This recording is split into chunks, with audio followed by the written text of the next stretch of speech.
Yo guys, welcome to another Danmachi Memoria Freese video. Okay, so as I promised, we're going to be reworking the tier lists. Now, what I'm going to do is, rather than just start from scratch, we're going to take what we've got and we're going to adjust it, okay? Now, I'm going to tell you right now, off the bat, I don't think that anything on this tier list below the Season 3 bell in at the top of C tier needs to be changed. So everything from photo below is probably going to stay the same. Now, guys, I want this to be as close to community approved as possible. So if you do have any changes you feel that should be made, let me know in the comments. We can discuss it. If I agree that that change makes sense, then I will do it. I will post any changes in my community tab on YouTube here, and then you can find the tier list, the updated tier list, added to the guide section of my Discord server, which link will be in the description. Anyway, so let's get into this. I do have the game open above me, just to go over any little bits that I need to while we're doing this. The reason I'm doing it this way is because I don't need to change the whole list. It means I have a little bit more time to work through some of the units that may not be deserving of where they are or may deserve to be higher. Anyway, so we'll start at the bottom here. I'm actually going to have a look at the Season 3 bell. I'm going to max him out here. So good stat, good agility, good strength stat, good agility, good dexterity. Let's look at them skills. So minus 50% physical resist, magic resist, and fire resist. That's a good SA. I'm not gonna lie, that is a very good SA. The biggest problem here is he has not a single target skill, which they did, you know, for a fact they did intentionally, because if you had someone that you could take to Record Buster that was weak to fire, that could lower physical resist, magic resist, and fire resist by 50%, they would have to scale Record Buster to be more difficult. That in itself needs to be a negative, the fact that he's only AoE. So it doesn't matter that he may or may not be good in war game. The fact is he's relegated specifically to AoE game modes, which means he'll be okay in 7th zone, but 7th zone isn't really that hard. Like having a single target skill would have allowed you to take him into Record Buster or those heroic trials where you need the single target damage, you know, or the EX stages where you're just fighting a boss. You know, they give a little bit of variability, you know. Guys, I'm telling you, nearly every video I try and make up my own damn word. It gives you a little bit of variety in how you can use him. Let's look at the skills.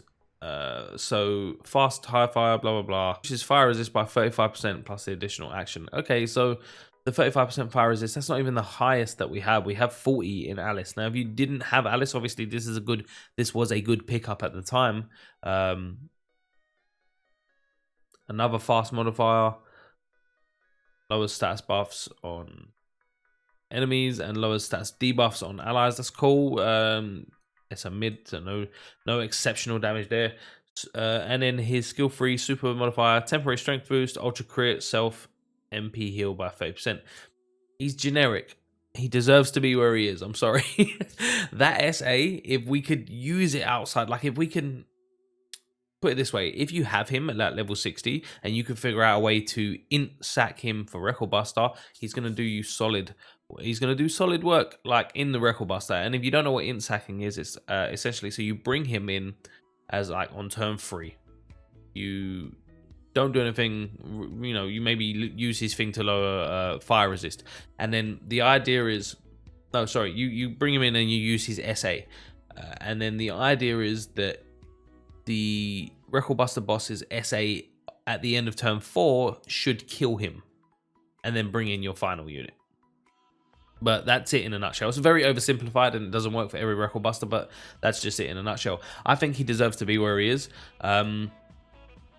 We'll move on to Mikoto, who, if you didn't know, is my. I know everyone's got different preferences, and I know a lot of people were telling me, oh, but she's so plain. I don't care. Long dark hair and curvy features are very much my preference for waifus. So it is what it is. I don't lewd her. She's just waifu. Right. again, the SA right here. Ultra Magic Fire, high penetration, guard rate minus 50%, allies counter rate. That's trash. The guard rate minus 50% we can get from elsewhere. We can literally use Earth's Hull from Anniversary if you need it for single target anyway. And then we have the Light Eyes. I can't remember what she's called. Who has AoE damage and guard rate reduction. Not as high, but you've got the, you know, the AoE damage increase as well. So skill 1, super modifier, magic damage plus 35% for every target's magic resist reduction. Okay, so that's going to hit. It's going to hit, and it's going to hit hard based on the 35%. So we're talking magic reduction. That's only 70% actually. Because like you're talking magic resist reduction from an adventurer is 35, and then another 35 from an assist magic reduction. 70 is your tops. Skill 2, fast strength magic, physical resist, magic resist, and fire resist minus 25%. That covers so many in that spectrum that the 25% is basically just not worth. You may as well just bring another unit that does higher, because you don't need all of them. You shouldn't be trying to mix that many things in once anyway. Strength, magic, and fire resist, and then one of physical resist or magic resist, or just physical resist, magic resist, and fire resist by 30, and then the strength and magic lowered, you know, because 25% is not going to get you anywhere with the scaling of enemies nowadays. Fast, high fire, ultra stats debuffs minus plus 3 turns. Okay, I'll give it that. She is I'm thinking she kind of needs to come back down to A tier. Her stats no, actually. Wait, no, she can stay B. Sorry, A tier? C tier? No, I just realized I was looking at B tier. No, she deserves to be here. That's fine. Argo, Crozo, and the Eyes definitely deserve to stay here because they will serve you well up to a point, in which case they will be outclassed by everyone above them on this tier list. So we can completely skip them. And then finally, we're coming to the area that has the most question marks on it. And essentially what I do want to do is there's only a few units because these two are basically mixed together or mashed together, and so a couple of units are not where they should be. So what I want to do is I'm going to just focus the units that I believe need to be bumped up or bumped down. So we'll start with the bump down. Potentially we're going to look at the Fire Riv. It was questioned as to whether she was actually worthy of being S tier currently. So that is what we're going to check. That's what we're going to look at. Where are you? There you are. Beautiful green-haired lady. Okay, so straight off the bat, her magic stat is crazy. 2000 is ridiculously high because you'll notice that it follows a trend that majority of the time, magic damage dealers will always have a lower magic stat in comparison to their physical damage dealing counterparts. So strength will always be like above 2k nowadays, whereas magic will always be just under 2k. So having 2k it's a lot. Where are we? So single target, mid, fire, magic attack, magic resist, and fire resist minus 30%, but it's single target. Debuffs that are single target are a pain in the butt because they bring no utility for the whole team if you're against like a group of enemies. But the SA damage plus 50% for each self magic and fire attack damage buff, that can come up to 200% tops. She nukes straight up. So 50% for fire, 50% for magic. You can get 2 of each, 200%. Dude, her SA is just going to slap, but it's single target as well. And then skill 2 is a high fire magic attack, high penetration rate, self magic, and fire attack damage plus 70%. Buffs her own by 70%. That's crazy. And then super fire magic attack with a temporary magic boost, high crit rate, stats debuffs plus 2 turns. I can't see a reason to drop her out of S tier because she just does so much. I do believe she stays where she is. That's not going to be changed. But what we do need to do is we do need to look at this wealth right here, because it was brought to my attention that he does a lot more for what he does, for what I gave him credit to. So single target, ultra fire magic attack, damage plus 40% for every fire and magic attack damage. So wow, okay, so we're looking at 160% total modifier there. Remove strength and magic buffs. That's cool. That utility is there, but we have skills that can do that. This one, allies increase SA gauge, magic, dex, and fire attack damage by 30%. That brings so much utility as an AoE. It's just dumb. Skill 2, fast high fire magic attack, damage received, single target and all AoE and single target by 20%. Crazy. It's fast and it's got utility. Okay. And it also works in war games. And then finally, super fire magic attack with magic boost, high penetration rate, and allies 40%. Oh my god. Okay, so basically, I kind of made a mistake here. The fact that he is good in he would be good in war game as well as record buster and brings so much utility. He doesn't have as much damage as the others, but like I said, we've changed the criteria, so I kind of believe that he does deserve to be up here.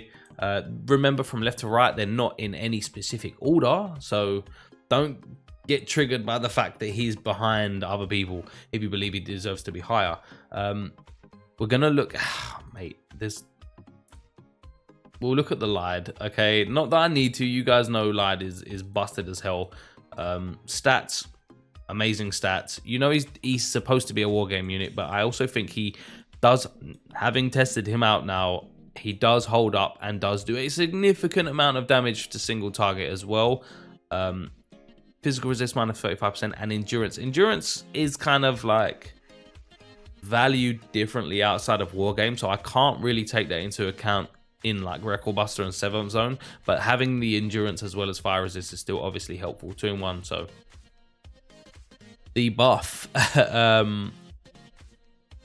mate, so he also extends physical resist debuffs. I missed this, by the way. This I sort of flew over this bit, which I should never have done. So self slow, strength, agility, and fire attack damage plus 60% for 4 turns and gains 3 additional actions. Low fire physical attacks and physical resist debuffs plus 2 turns on his additionals. How did I miss this in the past? So stupid of me, and I'm so sorry about that. Okay, but what I will say is, based on all of that, and then you look at his SA, which obviously is a greedy SA, brings no utility to the team whatsoever, but it's going to hurt in AoE formats. And then finally, his skill 3, 40% per every fire magic damage buff on there. That's an additional 8% plus ultra crit. Yeah, I'm okay putting him up here in the S tier. The S tier looks like it's getting a little bit crowded now, but there is one unit that this may be the gray area, and I'm gonna throw this out there. I'm doing this here now. I'm gonna look at her now, but I'm open to discussion, because honestly, when it comes to this unit, I'm a little bit up in the air. I don't know. I honestly don't know. I know she still holds up and does a lot of damage for such an older unit now, but like, I need to check out whether she's fallen off or whether, because remember, we're valuing it that, you know, you have to, we're valuing these tier lists now as Wargame is as valuable as Record Buster. So, you know, in that sense, we kind of have to acknowledge units that can do both. But if a unit only does one, how well do they do that one, you know? And compared to the Reveria and the Wealth, I don't know personally, because I don't have an MLB Kotori. So I'm going to review her and give my opinion. If you feel like I'm wrong, let me know. We can discuss it. And if it needs adjusting, I will do it. Like I said, I want these to be community available tier lists. So it should be something the community it has a consensus on. So fire damage plus 8% for every self-strength buff skill. That's 160% total. 20% MP heal, which is fantastic. Self 30% HP regen plus strength heal and fire attack damage plus 60%. Dude, that skill alone just makes it so she can't die. Allies KO resist. No, that skill makes it so she can't die. 30% MP heal. That's cool. That's cool. She gives everyone KO resist. There is some utility there. That is my letterbox. And then finally, skill 3, single target, super fire magic attack, damage plus 50% for each self-strength buff damage received. It also has utility there for the team. The problem is she is only single target. So as a sack unit, she would work for her skill 2. But other than that, like, I kind of don't know how well she holds up versus the rest of the units here. Like, she obviously is a great unit, but part of me is feeling like she needs to come down to A tier. She obviously is better than Kaguya in this sense, and that's my cat. but that's just my thinking on this. I think that should actually balance out the tier list relatively well.